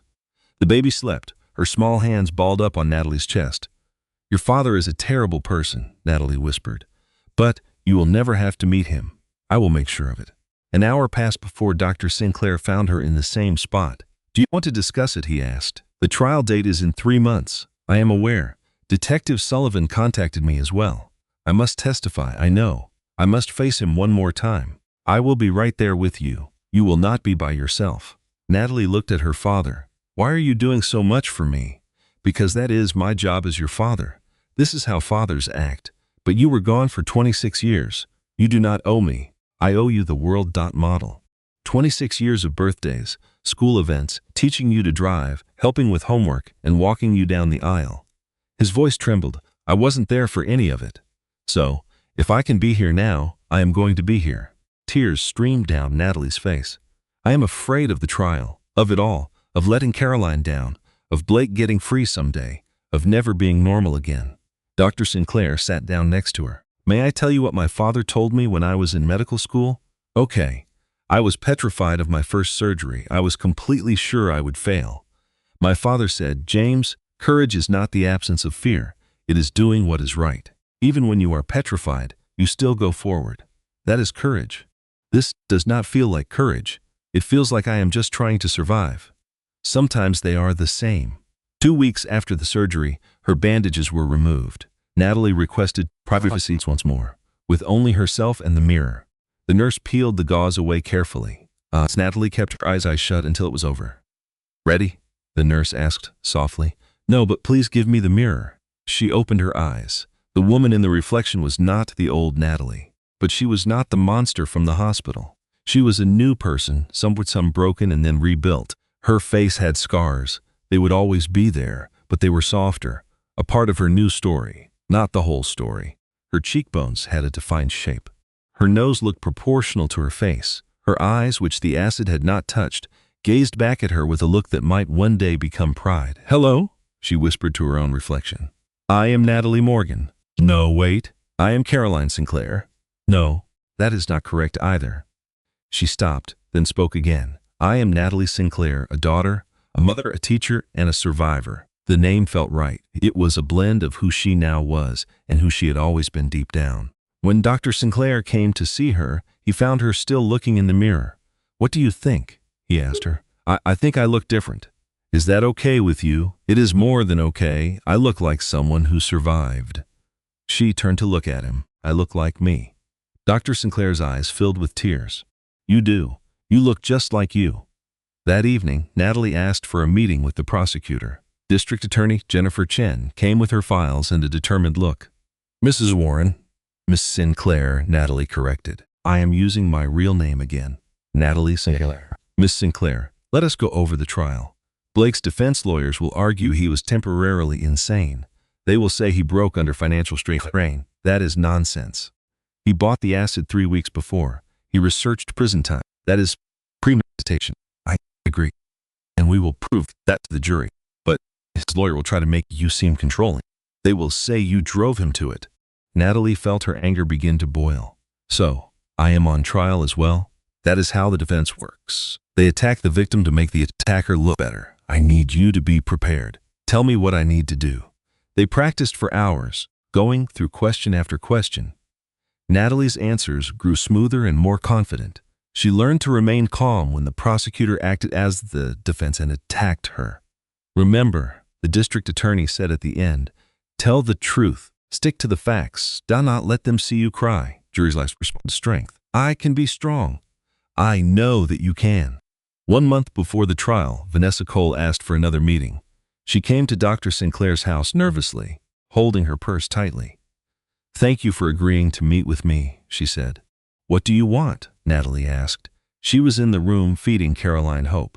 I wanted to let you know I will be testifying, but I also wanted to truly apologize, not just for the affair, but for believing his lies, for not wondering why a pregnant woman would be so awful. Why did you not wonder about it? Because I wanted to believe what he said. Because believing him meant I was not a bad person for being with him. Vanessa's voice was shaky. I am in therapy now. I am working on why I was so easily controlled. My therapist says I have patterns. We all have them. Mine nearly got you killed. Natalie looked at the woman. She was Blake's mistress. She was also Blake's other victim. You gave the prosecutor the life insurance policy details, Natalie said. That evidence might be what convicts him of planned attempted murder, Valand, instead of just assault. I hope it does. Then we are even. We are not even. We will never be. But I appreciate that you said it. After Vanessa left, Rebecca said to Natalie, that was very generous. What was forgiving her? I did not forgive her. I just do not have any energy left to hate her. Blake is the one who deserves my hate. She is just another person he used. You have changed. I had to. The night before the trial started, Natalie could not fall asleep. She sat in the rocking chair in Caroline Hope's room, holding her sleeping baby, counting each breath. Dr. Sinclair found her at 3 in the morning. Can't you sleep? He asked her. I am too nervous. Would you like some tea? They both went downstairs. He made chamomile tea with honey, the way Emma always did. I am scared, Natalie confessed. Not of Blake, but of breaking down in court, of giving him the pleasure of seeing me cry. Then do not cry there. Cry here, cry now, let it all out. And so she did. She wept for the woman she was before, for the face that she had lost, for the innocence that was destroyed when Blake threw that acid. She cried for Caroline Sinclair, the little girl who was lost. She cried for Natalie Morgan, the foster kid who believed she had finally found a real family. She cried until she had no more tears. She set her shoulders back and said, okay, I am ready. Ready for what? To face him, to tell my truth, to make certain he never hurts anyone else. Dr. Sinclair held up his mug. To courage. To survival, Natalie corrected him. They touched their mugs together. Tomorrow the trial would start. Tomorrow she would see her attacker. Tomorrow she would tell the world what Blake Warren had done. But tonight she was safe at home with her child, her father, and people who loved her. And that was enough. The courthouse was full of media and the public. Natalie walked in with her head held high, with Dr. Sinclair and Rebecca on either side. She wore a simple navy dress that Rebecca had helped her choose. It was professional, dignified, and strong. She made the choice not to wear makeup to cover her scars. Let the jury see what Blake had done. When Blake was led into the courtroom, in his orange jumpsuit, Natalie made herself look at him. He seemed smaller than she remembered and much thinner. His hair was longer and unkempt, but his eyes were the same, cold and calculating. He looked over at her and smiled a little, like they shared a secret joke. Natalie stared back with no expression. She would not give him the satisfaction of her fear. The opening statement from the prosecution was powerful. The district attorney laid out the evidence piece by piece. The acid he purchased, the insurance policy, the affair, the financial crimes, and the premeditation. This was not a crime of passion, she said to the jury. This was an attempted execution. Blake Warren planned to kill his pregnant wife for money. When she survived, he ran. That is not the action of a man who snapped. That is the action of a calculated predator. Blake's lawyer, a smooth defense attorney named Robert Morrison, told a different story. Blake Warren is a man who made mistakes, terrible mistakes. But he is not a monster. He was drowning in debt. His marriage was falling apart. He felt trapped. In a desperate moment, he did a terrible thing. But temporary insanity is real, and that is what this case is about. Natalie wanted to scream temporary insanity, as if throwing acid on your pregnant wife was just having a bad day. The first witness was Mrs. Davidson, the neighbor who had called 911. "I heard screaming," she testified. "Awful screaming. I ran outside and saw Natalie on her porch. Her face was—" Mrs. Davidson's voice broke. "I am a retired nurse. I have seen a lot of things, but that was the worst thing I have ever witnessed." Next were the paramedics who had responded, and then the emergency room doctors, each one describing the severity of Natalie's injuries in clinical detail. The jury looked absolutely horrified. On day 2, Detective Sullivan testified about the investigation. He presented the laptop evidence, the gambling websites, the texts with Vanessa, and the search for acid attacks and prison sentences. This was purchased 3 weeks before the attack, he said, holding up receipts. It was industrial-grade sulfuric acid, bought with a fake name and hidden in the garage. Blake's lawyer tried to argue the purchase did not prove intent. Detective Sullivan calmly replied, "Then what was it for? What possible legitimate reason would a financial consultant have for buying acid that can dissolve human tissue?" There was no answer. On day 3, Vanessa Cole took the stand. She was nervous but composed. She described the affair, the lies Blake told about Natalie, and the financial records she unknowingly helped him alter. "He told me she was not stable," Vanessa said. "He said she threatened to kill herself if he left. He showed me texts that were supposedly from her. They were vicious and controlling." "Were those texts real?" the district attorney asked. "No. I later learned he had faked them. He used a text spoofing application. He wanted me to hate her, so I would not question his stories." Blake's lawyer cross-examined her aggressively. Miss Cole, you had an affair with a married man. "Is it not possible you are lying now to rid yourself of guilt?" "I was having an affair. That is true. I am guilty of that. But I did not try to kill anyone. Blake did." "You benefited from Blake's insurance plan. He told you about it, didn't he?" "Yes. He promised after the divorce he would have money to build a new life with me. I had no idea that money depended on Natalie not being alive." "Is that what you claim?" "I am not claiming it. I am swearing that it is the truth." Then it was Rebecca's turn. She spoke of the years she saw Blake cut Natalie off from others, manage all her money, and twist reality about his gambling. But Natalie always defended him. Rebecca stated, "Anytime I voiced my worries, she would make an excuse. He is under stress. He is exhausted. He is worried about their finances." She did not see what I saw, how he was tearing her down piece by piece.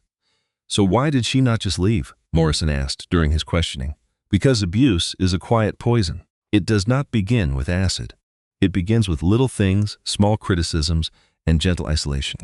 By the time it gets worse, the person being hurt starts to believe they are the problem."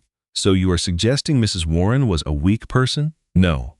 I am suggesting she was a human being, and human beings want to trust that the people they love will not harm them." On the 5th day, it was Natalie's time to speak. She had been waiting for this, fearing this, and getting ready for this. The prosecutor called her to the witness stand. Natalie moved slowly, feeling every person in the room watch her. She put her hand on the Bible and promised to tell the whole truth. She sat down and made eye contact with the jury, but not with Blake. She would never look at Blake. "Miss Sinclair," the prosecutor started, "could you please tell the jury what happened on August 15th of last year, the night of the attack?" Natalie drew a deep breath. "I got home from parent-teacher meetings at about 8:30. I was 6 months pregnant, worn out, and just wanted to relax." "What happened when you walked into your house?" "Blake was there in the kitchen. All the lights were out. I could just make out his shape in the dark. He was holding a bottle." "Could you tell what was inside the bottle?" "No, not at all. I figured it was water or maybe some kind of liquor." I asked him if anything was wrong. What was his reply? He told me I had ruined his life, that I could not let things be, that I always had to ask so many questions. Natalie's voice was firm and clear. Then he flung the liquid from the bottle right at my face. And what was the next thing that happened? Pain. It was instant, and it was terrible. It felt like my skin was burning off. I collapsed onto my knees. I could not get any air. I could not even think. The only thing I knew was that I was going to die. But you did not die. No. I managed to crawl to the front door. I had to find help. Had to protect my baby. Your baby. I was pregnant. I am a mother. And mothers never give up. The prosecutor then the jury pictures of Natalie's injuries from that evening. A wave of shock went through the courtroom. A few jurors put their hands over their mouths. Ms. Sinclair, those pictures are very hard to see. How did you manage to survive? My neighbor called 911. The paramedics were amazing. The doctors saved me, and I simply would not die. And why would you not die? Natalie's hand went to her stomach without thinking. Because my little girl needed me, and she still needs me. The prosecutor gave a small nod. Let us discuss your relationship with Blake before this happened. Were there any red flags? Looking at it now, yes. He started acting strange about 8 months earlier. He got very defensive if I asked about money, and angry if I questioned his late nights at the office. Did you ever learn why he was being so secretive? He was gambling, having an affair, and stealing from our shared bank accounts. When did you learn about all of this? Just 2 days before he attacked me, I saw charges on our credit card from gambling sites. When I confronted him, he dismissed it as nothing. He said I was making a big deal out of it. But it was not nothing. No, he had lost $60,000, taken out a second mortgage on our home behind my back, drained our savings account, and maxed out credit cards that were in my name. How did that discovery make you feel? I felt betrayed and very scared, but I believed we could fix it. I thought a marriage was about working through true challenges together. Natalie paused for a moment. I was mistaken. Blake did not want to work through challenges. He wanted to get rid of them. And when you say get rid of, what do you mean? He attempted to murder me. The courtroom was completely still. Then Morrison got up to question her. Miss Sinclair, you have admitted that you confronted my client about his financial problems. You were quite angry, correct? I was upset. Yes, he had stolen all of our money. So you started a fight with him. We had a discussion, a very intense one. I was worried about our future. That is a normal reaction. Is it not a fact that you told him you would leave him? Yes. That was after I learned about the other woman. So you threatened the very life he had built, his house, his baby, his entire future. Natalie felt her anger build, but she kept her voice calm. I threatened to end a marriage that was based on nothing but lies. That is very different from throwing acid in someone's face. But you pressured him. You backed him into a corner. You made him believe he was trapped. Nothing I ever did forced him to try and kill me. That was a choice he made. My client says he has no memory of the attack. He claims he blacked out from all the stress. Then why did he buy the acid 3 weeks before? Why did he look up prison sentences online? Why did he run away afterward? Those are not the actions of a person who simply blacked out. Morrison tried a different approach. Miss Sinclair, you are currently suing my client for money, are you not? Yes, for my medical bills and for my pain and suffering, so you stand to gain financially if he is found guilty. I have a personal reason to want him in jail, so he cannot do this to another person. You also learned not long ago that you are the daughter of Dr. James Sinclair, who is a very rich plastic surgeon. Is it not quite a coincidence that your surgeon was also your long-lost father? The prosecutor objected. Relevance. The judge agreed. Morrison changed the subject. Mrs. Sinclair, your medical files show that you had depression while you were pregnant. You were given medicine for it. It's mild prenatal depression. It is very normal. Is it not possible that you were not thinking clearly? That my client was worried about your state of mind? I was never unstable. And even if I had been, it would not be a reason for attempted murder. But it could explain why my client felt he was in danger. Natalie had heard enough. She leaned forward and looked straight at Blake for the very first time. I was 6 months pregnant. I weighed 140 pounds. Blake is 6'2" and weighs 200 pounds. If he was scared of me asking about our money, he had options. He could have just left. He could have gone to therapy. He could have done anything else but try to burn my face from my head. The jury was completely focused on her. Morrison had no more questions. As Natalie left the stand, her water broke. She felt a sudden rush and looked down, completely stunned. "It is my baby," she said. The room exploded into activity. Dr. Sinclair hurried to her side. The judge declared a recess. The paramedics were called. And what about Blake? Blake seemed irritated that his trial would be delayed, that single expression would stay with the jury. Natalie delivered Caroline Hope at the hospital while the court took a break for 3 days. When the trial started again, the defense rested its case without having Blake testify. Morrison understood that his own client would ruin any chance they had. The final arguments from both lawyers were powerful. The prosecutor reminded the jury of all the facts, the planning, the insurance money, and how he ran away. This was attempted murder. Do not let his lawyer's tricks and distractions hide the real story. Morrison claimed it was temporary insanity. A decent man who made one horrible mistake during a moment of extreme mental stress. Punish him, of course, but do not label him a monster. The jury took 6 hours to decide. When they came back, the lead juror stood up. On the count of attempted murder. What is your verdict? Guilty. Natalie felt her body go limp. Rebecca grabbed her arm to steady her. On the count of assault with a deadly weapon. Guilty. On the counts of fraud and identity theft. Guilty on every single charge. Blake did not show any feeling at all. He just looked forward. His sentencing was scheduled for 2 weeks from then. On that day, Blake was sentenced to 40 years to life. He would not be eligible for parole for 35 years. He would be 72 years old before he could even ask to be released. The judge's last words were sharp. Mr. Warren, you are not a victim here. You are a predator who carefully planned to kill your pregnant wife for money. You will now have the rest of your useful years in a prison cell to think about the moment you chose brutality over basic decency. Gavel, it was finally done. Natalie left the courthouse holding her head high. Dr. Sinclair was carrying the baby, Caroline Hope. Rebecca was holding Natalie's hand. Outside, a crowd of reporters yelled out questions. Natalie paused and turned to the cameras. I have something to say, she said clearly. The noise from the crowd faded.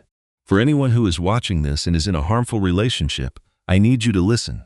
Abuse does not begin with acid. It begins with small acts, being isolated, being controlled, being made to question your reality. If a person makes you feel worthless, if a person makes you doubt your own mind, if a person makes you scared, that is abuse. And you are worth more than that. You have a right to be safe. You have a right to be loved. Please talk to your friends, your family, or call the domestic violence hotlines. You are strong enough to get through this. I am living proof. Then she turned around and walked away from the crowd. Blake Warren was gone, put away for many years, and Natalie Sinclair was finally free. 6 months after the trial ended, Natalie was in her 3rd grade classroom for the first time in more than a year. Principal Martinez had suggested she ease back into work, with part-time hours, a teaching partner, and extra help, but Natalie was determined to do it her own way. The children were all new faces. The new students had never met her. They were unaware of her past. She was simply Miss Sinclair, a teacher with a scarred face. She greeted them, "Good morning, class." 22 3rd grade students looked back, their expressions mixed with wonder and childhood frankness.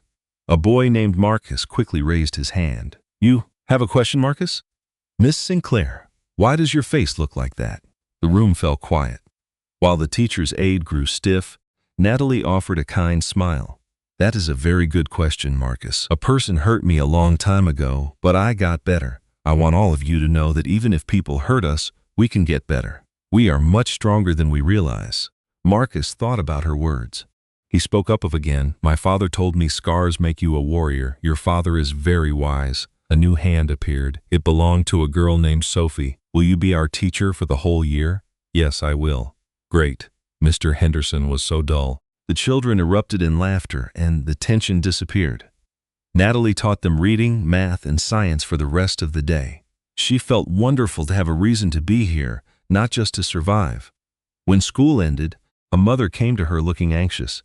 "Miss Sinclair, I am Marcus's mother. I hope he was not impolite." "He was not impolite at all. He was truthful, and I am grateful for that. Even so, I will speak with him about what to ask." "Please do not. I prefer children ask me things openly instead of gossiping. Being honest is a form of kindness." The woman's face relaxed into a grateful smile. "Thank you. It is good to have you back." That evening, Natalie arrived home tired but content. She found Dr. Sinclair holding Caroline Hope and singing a soft tune. It was the same lullaby Emma sang to Caroline Sinclair 29 years before. he asked. So, how did your first day go? It was perfect and difficult and wonderful. That is quite a description. It was a very full day. She gently took her baby and settled on the sofa. At 7 months old, Carolyn Hope could sit by herself, make little noises, and grab at the air. Mama, the baby cooed, tapping Natalie's cheek with her soft hands. Yes, sweetie. With pure curiosity, the baby then traced the scars along Natalie's face. She was not scared or repulsed. She was just curious. She does not view the scars as something bad, Dr. Sinclair remarked. She has not been taught they are supposed to be. To her, it is just your face. That is how I wish everyone saw them. Not everyone will, but the ones who count do. Just then, Rebecca came in with dinner. It was Chinese food from Natalie's favorite place. We are celebrating your return to our work, she declared. The group sat on the carpet to eat. Carolyn Hope was in the middle, grabbing noodles and getting food everywhere. This is so wonderful, Natalie commented. It feels like we are a real family, Rebecca answered. We are a real family, the kind you choose, which is the very best. Sometime later, after Rebecca had gone and the baby was sleeping, Natalie and Dr. Sinclair were sitting outside. I received a phone call earlier, he began, from a group that helps domestic abuse victims. They would like you to be a speaker at their yearly event. Are you serious? You are an inspiration to many, a person who survived and created a new life. I am not sure I am prepared for that. Just consider it. There is no rush, but your story is very meaningful. Natalie thought about his words. What could I possibly talk about? Just share your story. Other survivors need to hear it. A month after that conversation, Natalie was on a stage looking at 200 women. Every one of them was a survivor of abuse, and each was putting her life back together. Her hand trembled as she walked to the microphone. She started by saying, I am Natalie Sinclair. 1 year ago, while I was 6 months pregnant, my husband poured acid on my face. His intention was to end my life for the insurance payout. Now he is behind bars and I am standing here. I am an educator, a mom, a child, and a survivor. She took a book of breath. I will not pretend that this was simple. It was very difficult. Some days, I felt like quitting. Some days, I avoided my own reflection. Some days, I believed the hurt would last forever. But I want to share what I discovered. Surviving is not an emotion, it is a decision. Each day, I made the choice to continue for my child, for my own sake, and for all the women of the past and the future. If you're waiting for a sign that things are bad, they are already that bad. He does not deserve another opportunity. You deserve a new beginning. For everyone who has escaped, who is starting over, who questions if they can ever be complete again, I promise you can. You might not be the person you were, but you will be improved, tougher, and more true to yourself than ever. The acid may have destroyed my appearance, but I reclaimed my existence. That is the greatest victory. The audience rose to their feet, and women were weeping and embracing one another, and Natalie. A woman came up to her later. Thank you so much, she whispered. I escaped my marriage 3 months ago. There are times I second-guess my choice. You helped me remember my reason. Natalie told her, you have great courage. So do you. Following the event, Natalie sensed a change inside her. Her pain now had meaning. She realized her suffering could be a source of help for other people. She began giving talks at safe houses, therapy circles, and in classrooms. Her theme was always consistent. You have more strength than you realize. A year following the assault, she and Dr. Sinclair went to see Emma's resting place. The marker was simple, located in a peaceful graveyard. Emma Sinclair, cherished wife and mother. Hello, Emma, Dr. Sinclair whispered from her. I have someone here for you to see. Or rather, to see again. This is our child Caroline. I was able to find her. Natalie was next to him, with little Caroline Hope in her arms. I regret that I cannot recall you. Natalie spoke softly. But I do recall the lavender scent and the music. I am grateful for those memories. They were quiet for some time. Then Natalie added, I gave my child the name of the girl you cherished, Caroline Hope. I did this because you loved me despite your illness, and I wish to respect that love. Leaving the cemetery, Dr. Sinclair gently held Natalie's hand. Your mother would have been so proud, he said. You think so? She asked. I am certain of it. She was a fighter too before her illness. You have her spirit, and I have yours, Natalie replied. That makes you unstoppable. That evening, putting Caroline Hope to sleep, Natalie sang a soft lullaby, the same one Emma sang, the one Dr. Sinclair also still sang. Everything had come full circle. Their family's 3 generations were linked by hardship, affection, and resolve. Natalie watched her daughter's peaceful sleep.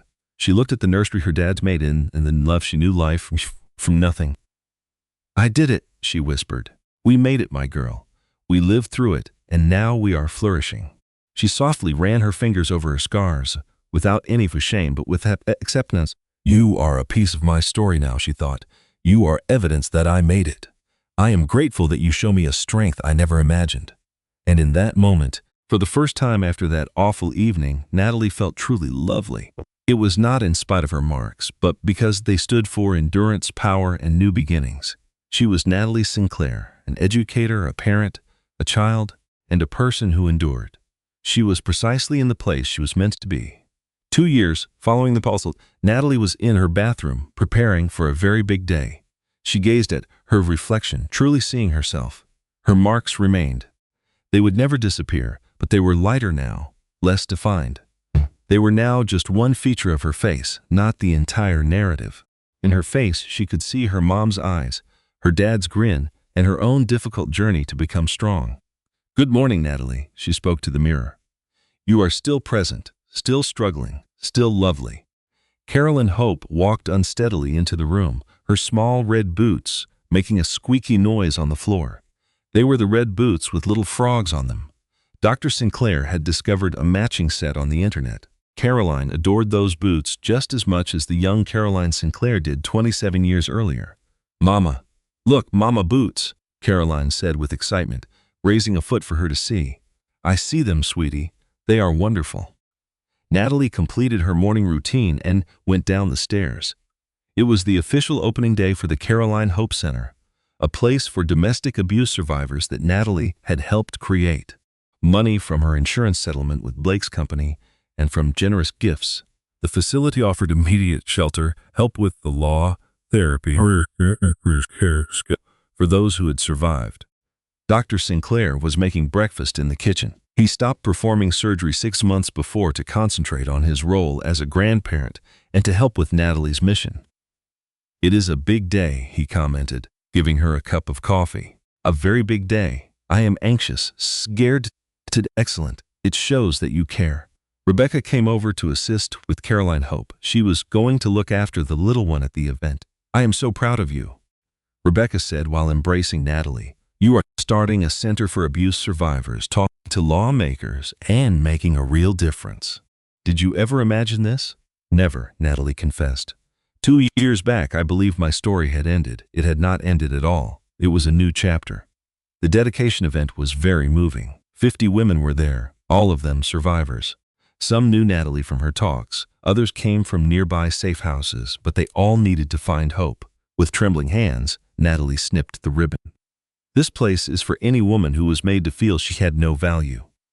She told the audience, "You are not worthless. You are priceless. You have a right to be safe, to have help, and to begin again. We welcome you to the Caroline Hope Center. A new life can begin today." There was clapping, crying, and embracing. A young woman came to Natalie after the ceremony. She looked to be about 23 and had a dark bruise on her eye and a small child with her. "I finally got out yesterday," she whispered. "I do not have a place to stay. Is there anything you can do for me?" "Of course," Natalie replied without hesitation. "Please follow me." She guided the woman through the initial forms herself. She arranged for a short-term place to live and put her in touch with a lawyer. "Why are you helping me like this?" the young mother wondered. "Because a kind person helped me when I was lost, and it is my turn to do the same for someone else." That evening, tired but with a full heart, Natalie came home. Dr. Sinclair was reading a story to Caroline Hope. "More, Grandpa, more," the little girl insisted, gesturing at the pages. "Just one more," he bargained, "and then it is time for sleep." As she observed them, Natalie was filled with immense insanity. She was thankful for the father who never gave up, the child who gave her a reason to live, and the new existence she had created from destruction. Once Caroline was sound asleep, Natalie and Dr. Sinclair enjoyed some wine on the porch. "I received a phone call earlier," he began. "It was from the state government. They are planning to name a law in your honor. A law for what? She asked. For tougher punishments on acid attacks with required prison time. They planned to call it Natalie's Law. Tears started to form in Natalie's eyes. Is that true? Your hard work had a real effect. The politicians have taken notice, but I do not want to be remembered for what was done to me. You will not be, he assured her. You are remembered for your actions after. That makes all the difference. 3 months later, Natalie watched as her law was signed at the state capitol. She knew Blake Warren would detest that his awful crime made the penalties tougher for others. Natalie thought, good. During that very same week, she saw Vanessa in a local coffee place. The meeting was uncomfortable. They had not talked at all since the trial concluded. Hello, Vanessa said with a shaky voice. Hi, congratulations on the new center. I saw it on television. Oh, thank you. A quiet moment passed between them. Then Vanessa shared, I am engaged to a wonderful man this time. I am happy that you found someone honest. You really mean that? Natalie paused and gave it some thought. Yes, Blake used us both. It takes strength to move on. I am still so sorry for my part in this. I know, and I have forgiven you. Not for you, but for me. I needed the peace, and with that, their paths diverged. They were not friends, but the enmity was gone. They were two women whose futures were altered by the same man. At Dr. Sinclair's house, they celebrated Carolyn Hope's 2nd birthday. The party was filled with 20 kids from the area, friends from daycare, and Natalie's students.